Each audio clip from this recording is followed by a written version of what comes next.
common ground that is the point of this whole series of how we move forward together. So I'd like to invite the panelists to come up. I think I have a little history. Ed does as well. You all have history. I was called by Senator Monahan in 1990 and asked to be chair of the Citizen Advisory Committee for the Lake Management Conference, and suffered about 6 to 10 years of that, and now we're working on Onondaga Creek revitalization. So I think I have some perspective, but I think you're right in terms of the frame of reference. I think the challenge that the Onondagas have posed to us is, as a community, to address the nature of the resource. And for years and years and years, basically, we as a community, at least the European side of the community, have neglected Onondaga Lake and potentially the creek as well, because we haven't taken ownership of it, we haven't paid attention to it, we haven't realized the values. And any restoration situation that I've seen, it's usually the ability of the community to engage the resource, to call attention to it to that level, that there is a dialogue going on and there is a realization of some of the issues involved. And I was frustrated early on in the Lake Management Conference because basically the public dialogue was very limited. And that was a real problem. Well, one of the things that I'd like to comment on, it builds on what Rick had to say and what Chris had to say in regards to that frame of reference, but a very little advertised goal of the current management plan for Onondaga Lake, and it's the 1993 plan of action that came out of the Onondaga Lake Management Conference that Rick talked about, and has been adopted by the Onondaga Lake Partnership, which is still the management entity for the cleanup of the lake, and that is a 6-partner organization of the Army Corps, the EPA at the federal level, the DEC and the Attorney General's office at the state level, and the City of Syracuse and Onondaga County at the local level. And that management plan recommends the reconstruction of a coldwater fishery. And that's the law. And so we get back to the question of political will, but will the current regulatory community enforce that? Well, it's interesting you bring that up, because we have brought up that issue with DEC and EPA, and that is an issue that they do not want to touch with a 10-foot pole, with restoration of the coldwater fishery in Onondaga Lake. And it's unfortunate because, once again, you come back to the issue of, why are you doing something that you have no measure of success, you don't have any articulated goals for? What is the purpose of doing it? At the end of the day, you won't even know whether you succeeded because you haven't set yourself any goals. So, one of the things we've been trying to push for is that, one of the endpoints of this whole process should be Onondaga Lake should be restored to a coldwater fishery the way it was before the industrialization of the lake and its tributaries destroyed it. That's restoration. Explain to me how the construction of a steel wall will restore the lake to what Onondagas remember our lake as. As far as we know, there was no steel running through the middle of our lake. And we want to know how that kind of structure would be looked upon as restoring Onondaga Lake to what Jeanne so eloquently spoke of yesterday, of something that is so sacred and so revered, I guess, to the people, and shouldn't just be us, but to all of us sitting here. How does putting a metal wall and filling it in with gravel restore our lake? Well, I think you put your finger right on the point, which is that it's not restoring the lake any more than putting a cap on highly contaminated sediments is restoring the lake. I mean, are you really going to enjoy boating and fishing on a lake that is sitting on top of literally tons of sediments that if you came into contact with them, you would run the risk of some serious adverse health effects? But this is the legacy that the regulatory agencies and Honeywell are bent on leaving us. And it will be what results unless there is a concerted and organized effort to stop them in their tracks and to really restore the lake and really clean up the problems there. And it's certainly going to cost money, but I think if you look at the financial statements of companies like Honeywell, they certainly have resources, and they, I think, should be required to expend those resources to clean up the mess that they've made. I would like to comment on the order for the Coldwater fishery. It just gives me the shivers to think about it, because we just went through this whole long discussion and all this information about it's not really clean. It's a true cover-up, that's what it is. It's not the true facts. And now they're talking about returning a cold-water fishery and expecting people to fish there. Fishing is supposed to be for eating and sustenance. Those fish were put there to live in clean water for us to feed on. What they're talking about is just the recreational part of it, I guess, catching a fish and throwing it back in. I think that's pretty cruel, if you ask me, hooking up a fish. And I just can't see how they can expect to expect people to believe this and use it. Those fish were put there. They were part of the whole plan of creation for us. All the food that's put on earth, plants that grow, plants that we grow, the animals are there. The animals are there, but we always give thanks for them. We give thanks for everything all the time. That does not include catching a fish with a hook and throwing it back in. I don't care how big or small it is. And the other thing is that there are some people that are going to eat those fish. There are some people eating those fish now. Unfortunately, they've been eating them right along, and they hear about those warnings, but maybe they're not in an economic situation where they can completely cover all of their diet. So people like that have to just close that part down and not listen to it, because they need to supplement their food. So that's always going to be there if that isn't totally cleaned up. It's a true cover-up. We're talking about this cover-up on the whole deal is a cover-up. One of the things I think it'd be worth, if you're interested in really understanding the serious problems with this proposed remedy for the Onondaga Lake bottom, is to read the comments that were submitted by the Onondaga Nation to EPA and DEC regarding this remedy. And just to give you sort of a sense of how inadequate the remedy is in terms of protecting public health and the environment, our consultants did the analysis, and as part of the process, EPA and DEC are supposed to come up with these, quote, safe levels for various chemicals such as benzene and PAHs and so forth.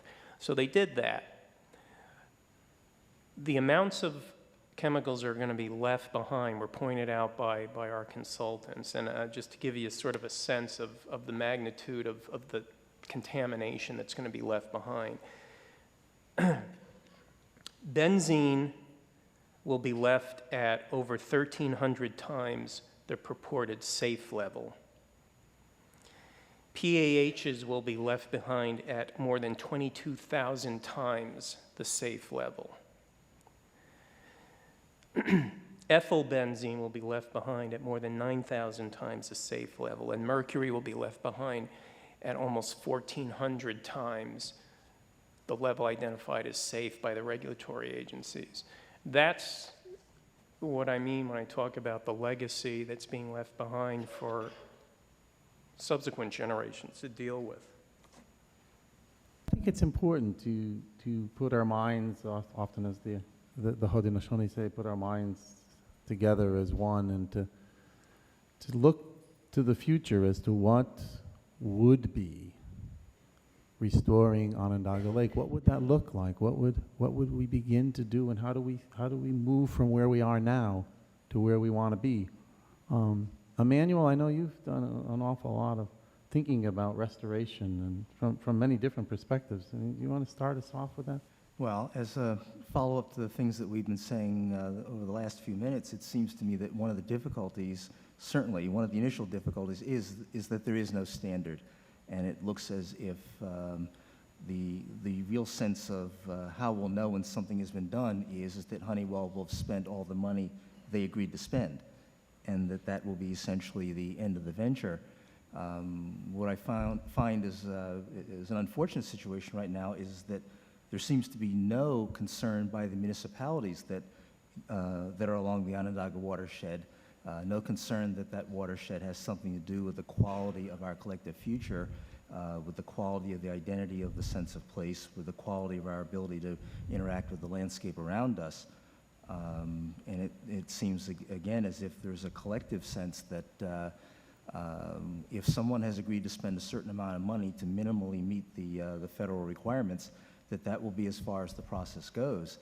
I think we can think of many other communities in the Northeast around Lake Champlain, certainly in the Adirondack Mountains, along the Hudson River, where the communities would take an active role in helping to set a standard that should be arrived at, and that seems not to be happening. We're having a regional planning failure at the moment. You've talked a lot about Syracuse, what Syracuse could be. You often compare it to a wonderful similar sized city in Spain, and like what would your vision, given the fact that so much of the land around Onondaga Lake is, quote, publicly owned, so we have a lot of opportunity there. What do you see happening? I think what will happen is that the municipalities along the watershed and the people that live along the watershed will begin to collectively think of this as a signature element of our sense of place, and treat it not only as a draw. We often speak of these landscapes as it'll draw tourists. I think that what's much more important is that it be a nurturing landscape for the permanent residents, because all of your future populations are really coming largely out of the population we generate among ourselves. And I think that if you do have a strong sense of identity, a strong sense of place, and the idea that the landscape supports a range of values that are important and clear, then you're likely to keep the new generations cycling through in this community. I think one of the difficulties that this issue shows is Robin Kimmerer spoke earlier this morning about the difference between living in a place that is part of you, you sort of wear it, and treating it as a series of parcels that are property, that are commodities. And I think that we're in a position right now where we are seeing our landscape as a series of parcels that can be bought and sold, just as we treat our housing. We buy, then we sell, and we buy up, and we move across a landscape that way without ever investing heart and soul into it. So, and I think that, again, that the municipalities and the populations have not simply said, okay, we need to work together to make this a signature of who we are, is indicative of the depth of the problem. This morning in the workshop, we were talking about a place called Victoria Gasteiz, which has examined itself in terms of its regional context and taken all of the natural systems in that regional context as a signature, as something that is indicative of the extent to which the population believes in a sense of community and a sense of place. And they have used their history, particularly their history of migrating herds from winter to summer feeding grounds, as a way of building a logic for protecting that regional landscape. In other words, wherever the traditional roots of cattle and sheep herds have been, and in many cases still are, you use that as the skeletal structure for the kind of landscape that you want to protect. A watershed is, of course, a very logical skeletal system for that kind of protection. But I think we have to make a fundamental change, not the Onondagas, I think the rest of us have to make a fundamental change in what we think the watershed is all about. It isn't something that you look at as a one-shot cleanup deal, and when the money runs out, well, that was it. This situation's over. It's a lifelong commitment for all of the lives that come through this territory. It's something that you become attached to. We've gone through these 9 months of these programs and learned about Onondaga Lake as this sacred and historical place, as a birthplace of democracy, as a birthplace of the Haudenosaunee Confederacy, as such an incredible center for advancement of humanity. And then we hear about, the condition of the lake. And I guess I wanted to ask Jeannie and Brad, like, how would you know that we as a community finally took Onondaga Lake as seriously or as sacred as you know it to be? Part of that question is the identity that you have with this area. We are Onondagas, will forever be Onondaga, and our children's children will be Onondaga, and we're not leaving. That's how you save the lake. You know that you're going to be here, and your children's children's going to be here, and that you want the best for them. Your children are coming, and you tell your grandchildren, and you tell your relatives, and you think Onondaga is our home. And that's what makes it sacred to you. Then you can learn about who we are and what our place in history is.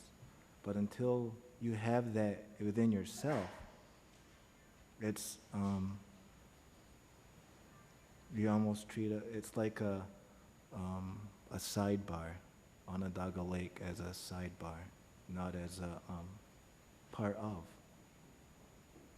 Ed, you've been involved for a while now, traveling, going around the community and asking people for their vision of Onondaga Creek and Onondaga Lake. What are you hearing from the community? One of the important lessons we've learned from the community is that people want clean water in a healthy environment, and not for human use purposes. The experts and the agencies and the organizations that we work with were telling us that we're going to hear what people want, that people are self-centered and that their interests were motivated by what they wanted to do, and that the recreational aspects of the creek and the lake are what we're going to hear about. And surprisingly, we heard things like, well, I may never swim in the lake, but I want it swimmable. I may never eat the fish, but I want them edible. And so the intrinsic, innate value of the environment is important to the public.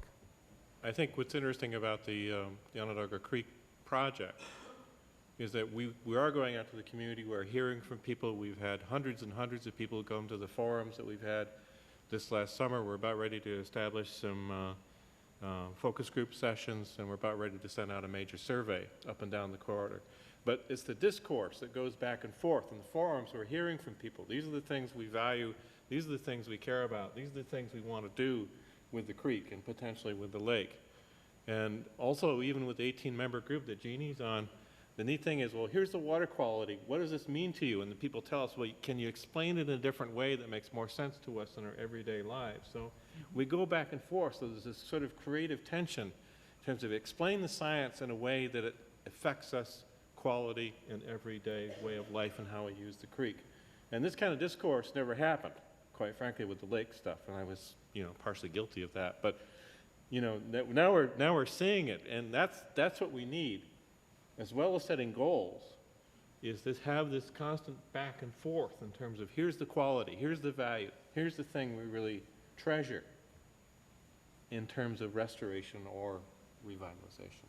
It does seem to me that we would have to start with stopping the leaching of the chemicals Chris was talking about into the lakes.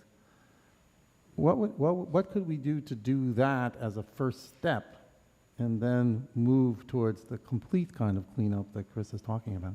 That's the good news. The good news from a water quality standpoint is the lake flushes fairly rapidly. So if we stop putting dirty water into the lake, the water quality can improve in a fairly short period of time. And so stop the sources that are entering both chemically and the nutrient loads to the lake that are our biggest problems now. And the nutrient loads relate to the oxygen problems.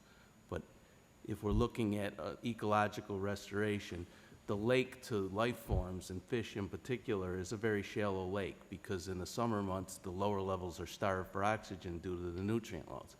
From the chemical perspective, that oxygen restoration is also a key because in a healthy lake where you have an oxygen throughout the entire water column, a natural lake forms iron oxides and iron hydroxides at the upper sediment interface. And it prevents things like metals and other organic contaminants from migrating into the water column through the sediments.